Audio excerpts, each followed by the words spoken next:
నమస్తే అండి. నమస్తే. మొన్న అయోధ్య రామాలయంలో జరిగిన ఈ అవకతవకలకి సంబంధించిన తర్వాత కానుకలు, విరాళాలు లెక్కించాలంటేనే భయపడిపోతున్నారంట.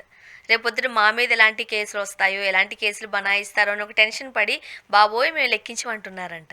ఏమంటారు? ఏదైనా ఏడవలేక నవ్వటం అంటారు చూసారా? అలా ఉంది నా పరిస్థితి కూడా. హ్మ్. ఎందుకంటే గుళ్ళో డబ్బులు కొట్టేయడం ఏంటండి? కొట్టేశారు కదండీ! అదే కదా! గుళ్ళో డబ్బులు కొట్టేయడం ఏంటి? దేవుడు అంటే అంత ఇష్టం ఉన్నప్పుడు దేవుడు డబ్బులు కొట్టేయడం ఏంటి? మన ఇంట్లో డబ్బులు కొట్టేసినట్టే కదా! ఇది ఎంత దుర్మార్గం అసలు! ఇది దివాళాకోరుతనం కదా ఇది! అసలు వీళ్ళకి నిజంగా భయం ఉందా దేవుడు అంటే? అసలు దేవుడు ఉన్నాడని నమ్ముంటారంటారా వీళ్ళు? నమ్ముంటారా? ఎందుకంటే దేవుడు ముందు నుంచే కదండి, కళ్ళ ముందు నుంచే కదా పట్టుకెళ్ళేటప్పుడు పట్టుకెళ్ళారు. అయ్యో చూస్తున్నాడు అన్న భయం ఉండాలిగా. భయం ఉండాలి కదా! అసలు ఒక రకంగా అండి, మొన్న ఎవరో చెప్తున్నారు, అసలు అయోధ్యలో ఆ గుడి కట్టడం వెనకమాల దక్షిణాది మీద కుట్ర ఆ గుడి అని చెప్తున్నారు. అదేంటి అంటే, ఎక్కువ మంది వెంకటేశ్వర స్వామి గుడికి వెళ్తారు కదా, కానుకలన్నీ వెంకటేశ్వర స్వామికి వచ్చేస్తున్నాయి కదా, అందుకని చెప్పి వెంకటేశ్వర స్వామికి కానుకలు ఎక్కువ రాకుండా ఉండాలి అంటే, ఇవాళ ధనవంతుడైన దేవుడు ఎవరు అంటే భారతదేశం మొత్తం మీద వెంకటేశ్వర స్వామి, షిరిడి సాయిబాబా ఇద్దరే. అవును. అయితే ఈ ఇద్దరిని బెయిట్ చేయటం కోసం కొంతమంది హిందుత్వ శక్తులు కొన్ని పనిచేసి అసలు సాయిబాబా దేవుడే కాదు, హిందువుల దేవుడు కాదు అని చెప్పి ఒక పెద్ద ఉద్యమంలాగా తీసుకొచ్చారు కొంతమంది ఉగ్రవాదుల టైప్లో ఉండేవాళ్ళు. అలా చేయడం వెనకమాల కూడా ఇదేనంట కుట్ర. ఇంకిప్పుడు ఏముంటుంది? ఇటు తిరుపతి దేవుడు వద్దు, అటు సాయిబాబా వద్దు అంటే ఇంకెక్కడికి వెళ్తారు జనాలు? వెళ్ళి అయోధ్యలో వేస్తారు. అయోధ్యలో వేస్తే అయోధ్య రాముడి గుడిలో వేస్తే అవన్నీ మింగేయచ్చు మనం. ఇప్పుడు ఒక ట్రస్ట్ లాగా ఉండి కట్టుదిట్టంగా ఉంటేనే ఎంతో కొంత తిరుపతిలో కూడా అన్యాక్రాంతం అవుతున్నాయి, షిరిడీలో కూడా అన్యాక్రాంతం అవుతున్నాయి. అలాగే దేవాలయాల్ని వ్యాపార కేంద్రాలుగా మార్చేశారు.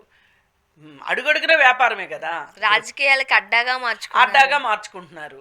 సరే, ఇవన్నీ చేస్తా కొన్ని దేవుళ్ళు వద్దు, కొన్ని దేవుళ్ళు కావాలి. అసలు గుడులు, చర్చిలు, మసీదులు,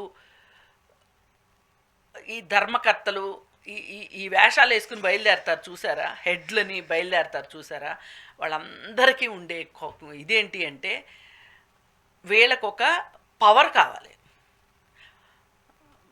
ఇప్పుడు ధర్మకర్త అంటే ఆయనకి ఎంతో కొంత గుడి మీద అజమాయిషీ ఉంటుంది కదా, తానే హక్కుదారుడు అన్నట్లు, ఆ దేవుడి మీద కూడా హక్కుదారుడు అన్నట్లు ఉంటాడు. అక్కడ జరిగే ప్రతి పని మీద అతనిదే ఉంటుంది. ఇప్పుడు అక్కడ కొబ్బరికాయలు కొట్టు పెట్టుకోవాలన్నా, సాంబ్రాణి కడ్డీలు వెలిగించేవాడు పెట్టుకోవాలన్నా, అమ్మేవాడు పెట్టుకోవాలన్నా, పువ్వులు అమ్మేవాడు పెట్టుకోవాలన్నా వీడి ఇష్టంతో. అప్పుడు వీడికి నేను ఒక నాయకుడిని అనే ఫీలింగు. ఆ ఫీలింగ్ తోటి చాలామంది ఏంటంటే ఆల్రెడీ ఆ కాలనీలో ఒక గుడి ఉంటే కూడా ఇంకో కొత్త దేవుణ్ణి తీసుకొచ్చేసేసి కొత్త గుడి కట్టేసేసి వీళ్ళు నాయకులుగా ఫీల్ అయిపోతుంటారనమాట. లీడర్షిప్ ఇక్కడే లీడర్షిప్ క్వాలిటీ అన్నట్లు, ఎందుకంటే ఆ గుడి మీద అజమాయిషి. అయితే ఈ విధంగానే నేను అయోధ్య గుడిని కూడా చూస్తున్నా. మరి ఇలాంటి అయోధ్య గుడిలో ఇలా చూడకపోతేనే తప్పు అవుతుంది. ఎందుకంటే ఇన్ని డబ్బులు కొట్టేశారంటే ఏంటి పరిస్థితి? ఒక ఆడిట్ లేదు, ఏమీ లేదు. ఒకప్పుడు అశోక్ సింఘాల్ అని చాలా పెద్ద విశ్వ హిందూ పరిషత్ లీడర్ ఉండేవాళ్ళండి. ఆయన ఏ మాటకు ఆ మాట కరుడుగట్టిన హిందూ మతానికి సంబంధించిన ఒక గట్టి లీడర్. అయితే ఆయన అవినీతిపరుడు కాదు. ఆయన ఒకసారి ఒక జర్నలిస్టు, చాలా పెద్ద జర్నలిస్టు, ఏమండి ఇప్పుడు అయోధ్య టెంపుల్ అంటే ఒక ప్రతిష్టాత్మకంగా రాబోతుంది కదా, దానిలో విరాళాలు అవి భద్రంగా ఉంటాయా అని అడిగినందుకు ఆయన అగ్గి మీద గుగ్గిలమైపోయి, ఏమనుకుంటున్నారు, మా ప్రాణం, మా మా జీవితం, మా మా వారసత్వం, మా ఇంకా అసలు ఎట్లా అంటే అలాంటి రాముడి గుడిలో మేము అవినీతిని సహిస్తామా అలాంటి రాముడి గుడిలో మేము డబ్బులు ఇచ్చేస్తామా, మేము అలాంటి వాళ్ళు వస్తే మేము వాళ్ళని ఊరుకుంటామా, చంపేయము అన్నంత లెవెల్లో మాట్లాడారు. నిజంగా కూడా ఆయన ఆవేశం, ఆయన ఆవేదన, అరే మమ్మల్ని నమ్మట్లేదా అనేటట్లు ఆయన మాట్లాడారు. ఇవాళ ఒక్క నాయకుడిని, విహెచ్పి లీడర్ కావచ్చు, ఆర్ఎస్ఎస్ లీడర్స్ కావచ్చు, ఈ బీజేపీ వాళ్ళు కావచ్చు, ఎవరిలోనైనా ఆ మాదిరి ఆవేశం చూడగలుగుతామా? నిజాయితీ ఉంటే ఆవేశం కూడా ఉంటుందండి. నిజాయితీ లేదు వీళ్ళల్లో, అందుకే వీళ్ళకి ఆవేశం కూడా రావట్లేదు. స్పందించిన కూడా స్పందించట్లేదు. ఇప్పుడు కొంతమంది అక్కాయిలు అన్నాయిలు వీడియోలు చేసేస్తుంటారు కదా, ప్రతి దాని మీదకి వెళ్ళిపోయి. మరి దీని మీద వీడియోలు చేయరేంటి? చేయాలిగా. ఇంత అవినీతి జరిగినప్పుడు చేయాలిగా, దేవుడి సమక్షంలో. ఇంకొక పెద్ద విషయం అండి, ప్రపంచంలో ఏ మతంలోనైనా సరే వాళ్ళ మత గ్రంథాన్ని దొంగిలించిన దాఖలా లేదు. మీరు ఎక్కడన్నా రికార్డ్ అయి లేదు. మీరు గుర్తుపెట్టుకోండి, రామచరితమానస్ను కూడా దొంగతనం చేశారు ఈ గుళ్ళో. ఇంతకంటే ఆత్మహత్య సదృశ్యం ఇంకోటి ఉండదు. మరి ఈ పరిస్థితిలో ఇంత రగడ జరుగుతూ ఉంటే అక్కడ డబ్బులు లెక్క పెట్టే వాళ్ళని, ఉద్యోగుల్ని భయపడి సస్తున్నారు వాళ్ళు. మేము ఉద్యోగం చేయాలంటే ఎట్లా అని. ఇప్పుడు ఎందుకు వాళ్ళు అంత భయపడుతున్నారు అంటే, కేవలం అందులో పనిచేసే ఉద్యోగస్తులు దొంగలని నేను అనుకోవట్లా. ఈ ఉద్యోగస్తులతోటి దొంగతనం చేయించిన దొంగలు వేరే ఉన్నారు. ఇప్పుడు వాళ్ళు లంచాలు ఇచ్చి ఉద్యోగంలో చేరారండి. వీళ్ళు 125 మంది అట్లాగే వచ్చిన వాళ్ళు వచ్చారు కదా. వచ్చిన తర్వాత వాళ్ళు ఎన్ని లక్షల లంచం ఇచ్చారో తెలియదు, ఏం అమ్మి ఆ డబ్బులు కట్టారో తెలియదు. మరి వాళ్ళు ఉద్యోగం చెయ్యాలా? చేస్తే మళ్ళీ ఉద్యోగం చేస్తూ ఈ 125 మందిలో ఎంతమంది చేత వీళ్ళు దొంగతనం చేయించుంటారో ఆలోచించండి. వెనకాల పెద్దవాళ్ళు ఎవరు ఉండే అవకాశం ఉన్నారు. ఉద్యోగం ఇప్పించిన వాళ్ళే ఉంటారు, వాళ్ళ వెనకమాల ఇంకొకళ్ళు ఎవరో పైన ఉంటారు. ఇప్పుడు మనం పాత సినిమాల్లో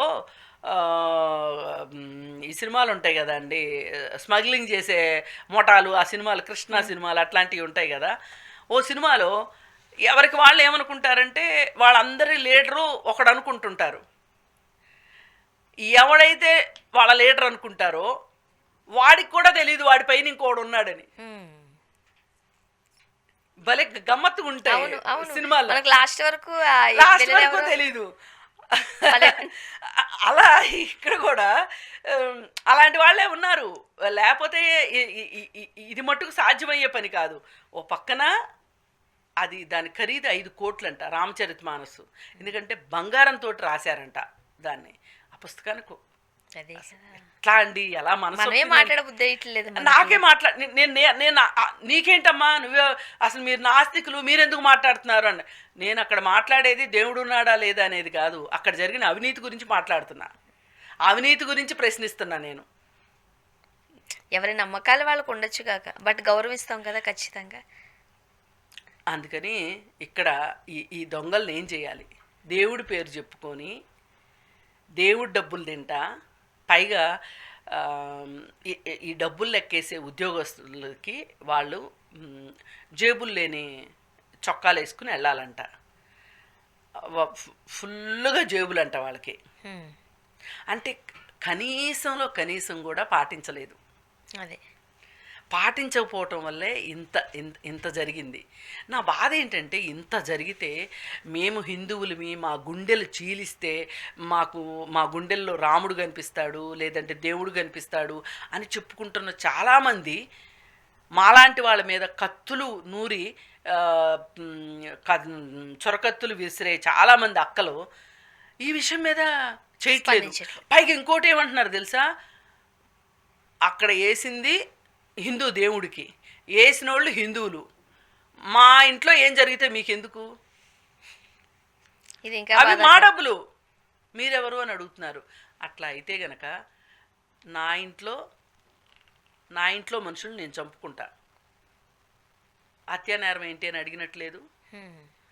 కోర్టులో ఇలా మాట్లాడితే కుదురుద్దా? నేను చంపింది నా కొడుకుని, నేను చంపింది నా మొగుడిని, నేను చంపింది నా పెళ్ళాన్ని అంటే కుదురుద్దా? అందుకని ఈ పసలేని మాటలు మాట్లాడే కొంతమంది వంకర టింకర మనుషులు ఉన్నారు. వాళ్ళందరికి కూడా శిక్షలు వేయాలని చెప్పి నేను కోరుకుంటున్నా. అప్పుడే ఈ ఇలాంటి శక్తుల నుంచి హిందూ మతం రక్షించబడుతుంది. అట్లయితేనే. థ్యాంక్ యూ అండి. Thank you.